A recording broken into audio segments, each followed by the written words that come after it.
Open the podcast bay door as hell.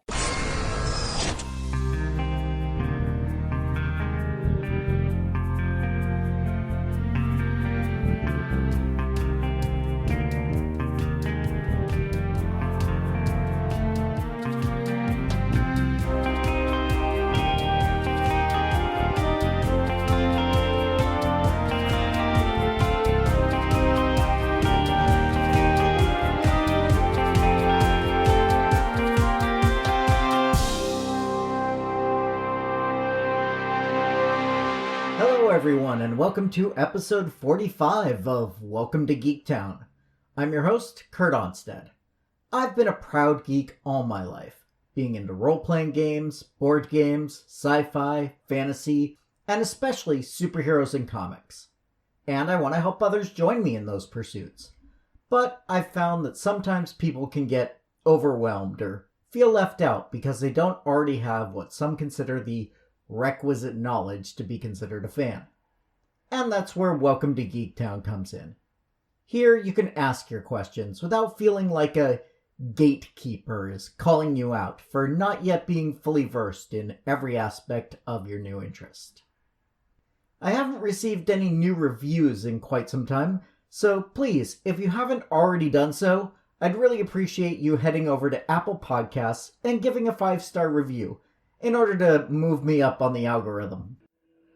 This week's question is on a completely new area I've never covered before, but it is still one of my interests and definitely falls in what many would consider a geek realm.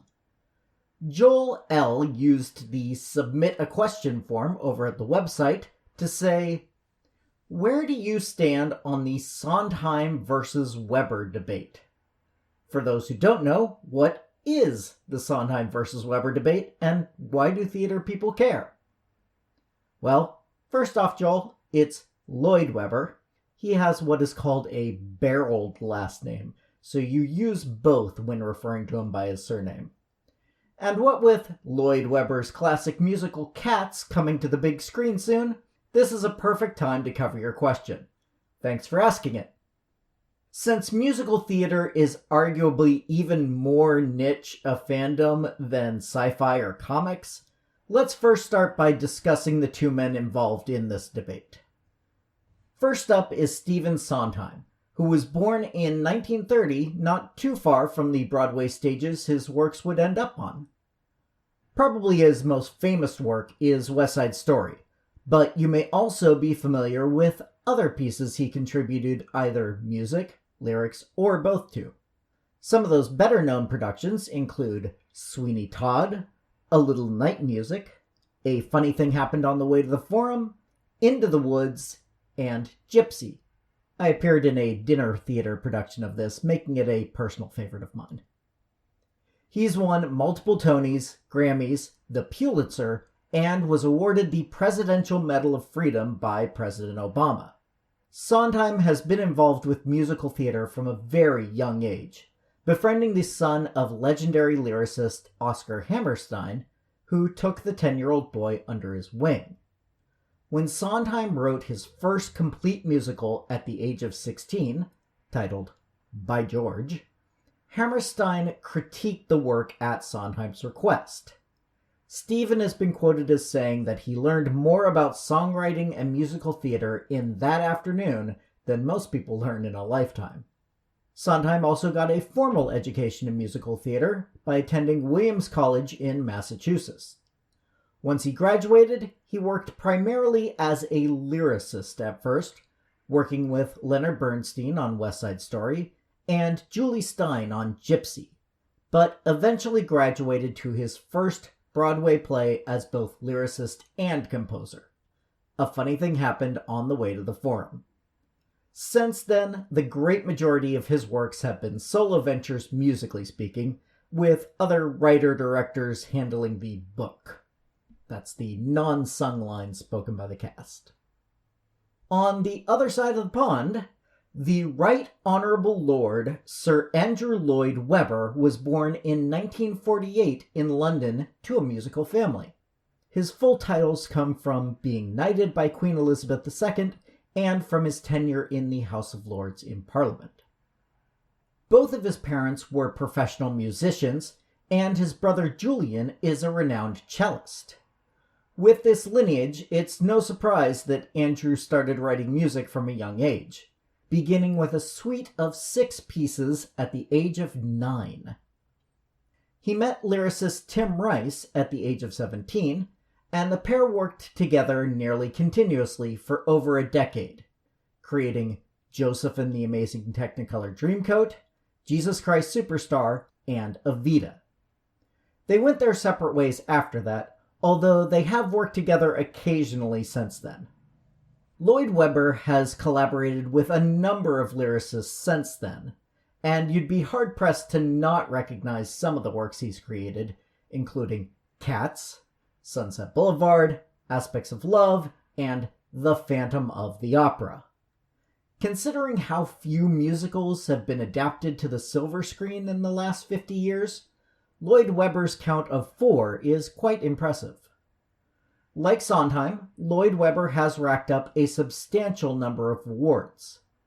Last year, with his Emmy win, along with co-producers Tim Rice and John Legend, Lloyd Webber joined the small club of EGOT winners, those who have won a competitive Emmy, Grammy, Oscar, and Tony Award. So, on the surface, these two musical theater giants seem to have much in common as award-winning and commercially successful artists. They even have the same birthday, March 22nd, albeit 18 years apart from one another. So why the bitter rivalry between their fans? And I should emphasize that this is only the fans that express these feelings. In my research, I couldn't find any quote from Sondheim disparaging Lloyd Webber, and actually found Lloyd Webber expressing a desire to collaborate with Sondheim, although he notes it's unlikely since Sondheim writes both music and lyrics, and Lloyd Webber would only be asking for his lyrical talents. As I mentioned way back in episode 3, where I talked about the fan rivalry of Marvel vs. DC, I think this is mostly a desire for a binary contest, like Coke versus Pepsi, where you can have your tribe that you automatically belong to. But if we dig deeper into the works of these two artists, we can find the differences that the two tribes will bring up as evidence of the superiority of one over the other. Let's start with this. Earlier, I called the pair both, quote, award-winning and commercially successful artists. However, this is less true than how it appears on the surface. Both artists have had a mix of commercial successes and failures over the year, but there's a great discrepancy between their track records on Broadway. Sunday in the Park with George won Sondheim the Pulitzer Prize for Drama, but in its original run, the show didn't recoup its costs. In fact, only 3 of Sondheim's solo efforts turned a profit in their first runs. On the other hand, Lloyd Webber's Cats and Phantom of the Opera are 2 of the top 10 longest-running shows in Broadway history and have made billions of dollars, with Phantom taking the very top spot on that list.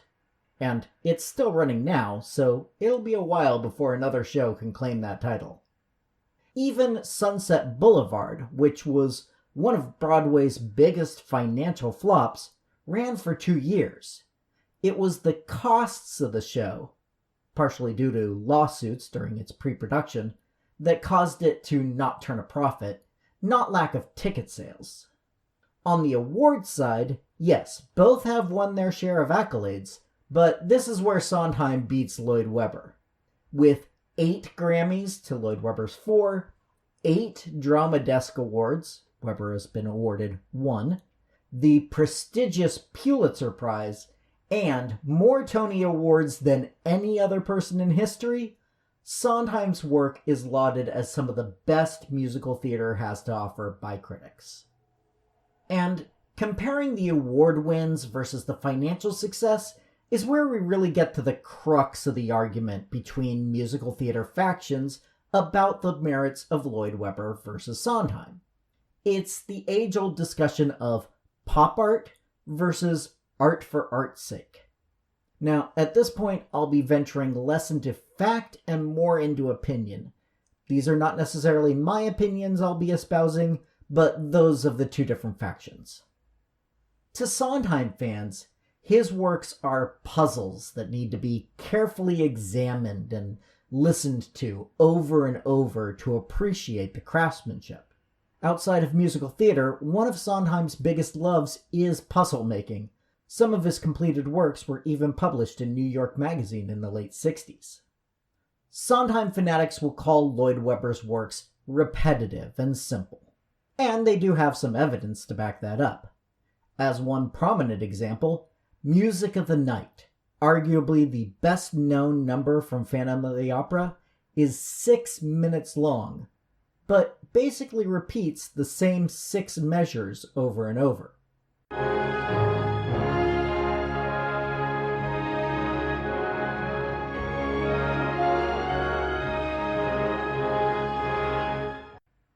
You'll leave the theater humming it, but you'll also leave the Disney ride It's a Small World humming that song.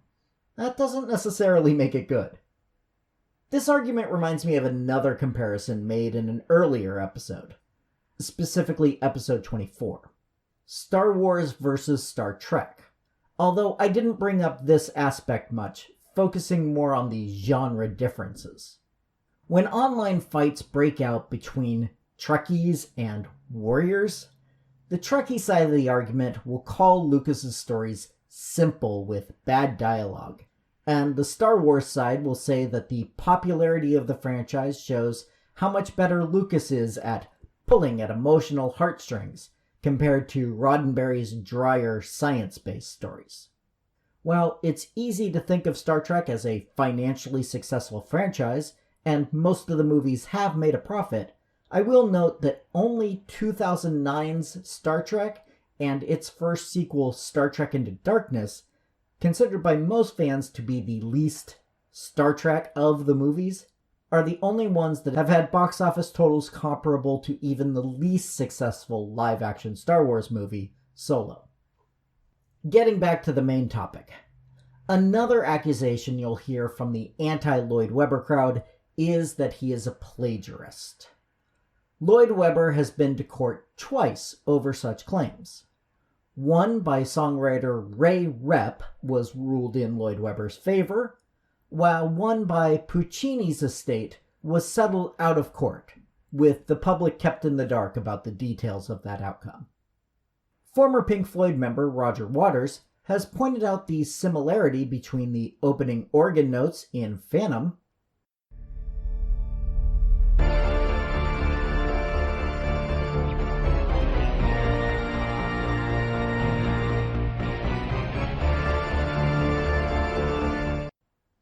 and the riff from the Floyd song Echoes on their 1971 album Metal.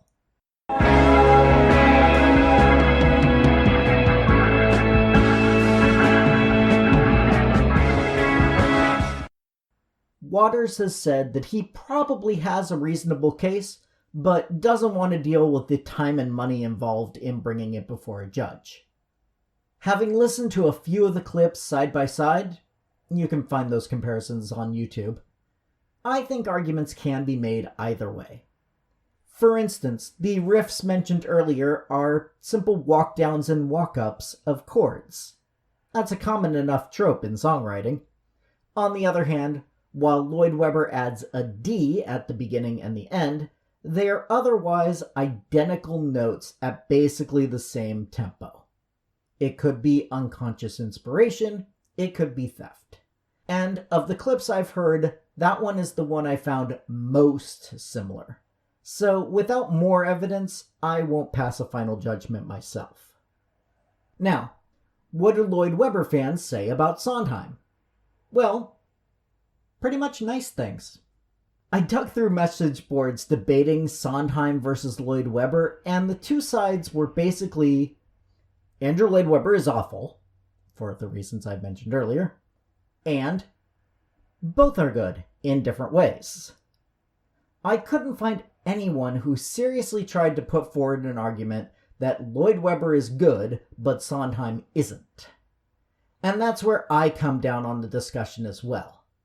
There's absolutely nothing wrong with liking both. I love Star Wars and Star Trek. I love Marvel and DC. I love Sondheim and Lloyd Webber. Do I have favorites among those pairs? Absolutely. Are there times when I want to watch/read/listen to the one that's not my usual favorite? Absolutely. Sometimes you want to get introspective, sometimes you want action and big explosions. Sometimes you want intricate harmonies and complex lyrics, other times you want something simple you can sing along to. Neither of these are wrong, and I think the ideal is to spend a little time with each, as it'll make you appreciate the other's strengths all the more. As I think should be obvious by now, I prefer an inclusive form of fandom rather than an exclusive one. But it was still a fun topic to get into, and I hope you all enjoyed it as well, and maybe learned a thing or two on the way, or decided to maybe check out more work from either, or ideally both, of these composers. So, do you want to know more about something in the musical theater realm? Or would you prefer I go back to talking about comics, or sci-fi, fantasy, or any other area I've discussed in the past? Either way, let me know what you'd like to learn more about by sending me an email at welcometogeektown, all spelled out, @gmail.com. Or you can ask your question anonymously if you prefer by clicking Submit a Question at www.welcome2, the number 2 in this case, geektown.com. Other contact options include facebook.com/welcometogeektown or Twitter @geektownpodcast. Also, if you'd like to support the show directly, come join the Patreon at patreon.com/welcometogeektown for just $1 per month to get access to full scripts of the shows, outtakes, and a monthly shoutout. You can also help the show grow by subscribing and giving a 5-star review over on Apple Podcasts to join the Geektown City Council, which helps other people find the show so we can all tell them, "Welcome to Geektown, population, us." Welcome to Geektown is written, narrated, edited, and produced by me, Kurt Onstead. Theme music is by Aaron Levitz, logo art by Archie Santana. All other sound clips are the copyrighted material of their respective owners, and no infringement is intended, falling under fair use.